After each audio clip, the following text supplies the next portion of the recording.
Senator Sanders. Bernie, For being here? We got you now. All right. Let me start off by asking you a very broad but important question.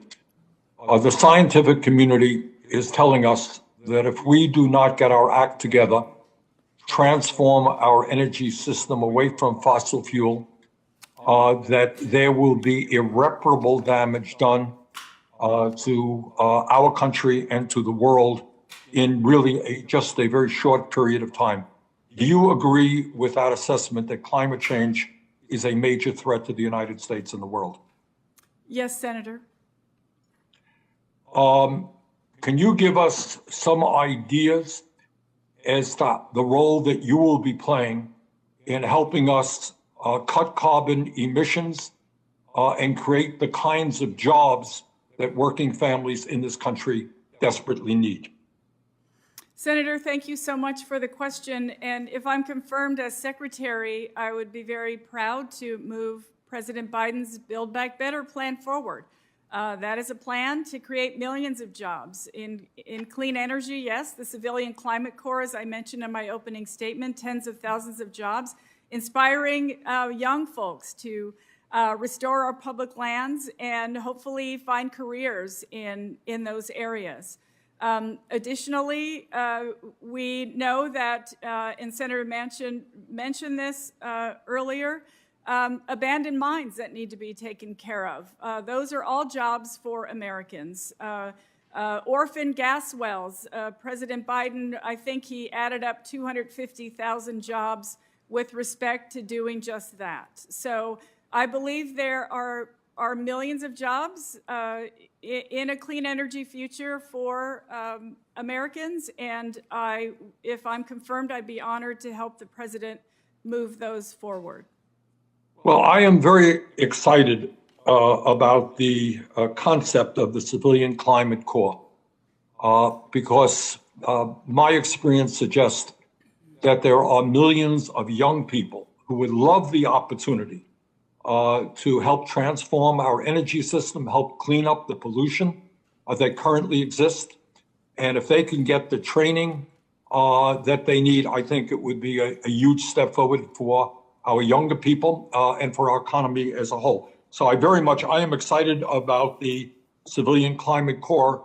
And if you are in fact confirmed, look forward to working with you to make that happen. Let me switch gear. Congresswoman, it is no secret that you are a proud Native American. And under the Interior Department, there will be the Bureau of Indian Affairs. Sadly, it is no secret that the way our government, from day one, from before we became a country, has treated the Native American people has been nothing less than shameful. I have been on reservations in this country where the life expectancy is less than third world countries.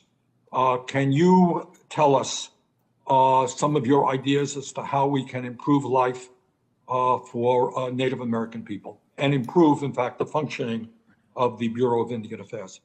Thank you, Senator. And first of all, I want to acknowledge the career staff, the career employees at Interior and across our government who have worked extremely hard over the decades. My mother was one of those. I mentioned earlier missing and murdered Indigenous women. That is a very tragic issue in so many places, including my home state of New Mexico. This pandemic, as I've mentioned many times, has highlighted the disparities for communities of color, and Native communities are among those. I've read article after article on the Navajo Nation. People might have running water, but it's polluted from the mines.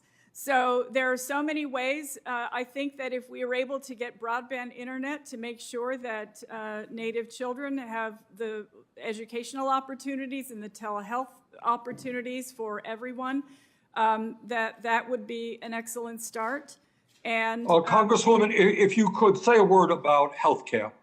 My impression is that at least in various parts of the country, the Indian Health Service has not been providing the quality or accessibility to healthcare that people need. Can you say a word about that one? Thank you, Senator. And yes, the Indian Health Service, which I have used many times from the time I was a young child, I can't blame the employees and the staff who dedicate their lives to caring for people. It's the job of the federal government to live up to the trust responsibility. And again, this pandemic has highlighted the disparities in the Indian Health Service, and I hope that we'll be able to get to a place where they have the resources they need. Currently, there's a hospital that's on Acoma Pueblo that we've been dealing with, closing down in the middle of a pandemic. These are things that we need to keep an eye on. If you don't have your health, you don't have anything, and everybody deserves to get the health care they need when they need it. Good. Look forward to working with you on that issue as well.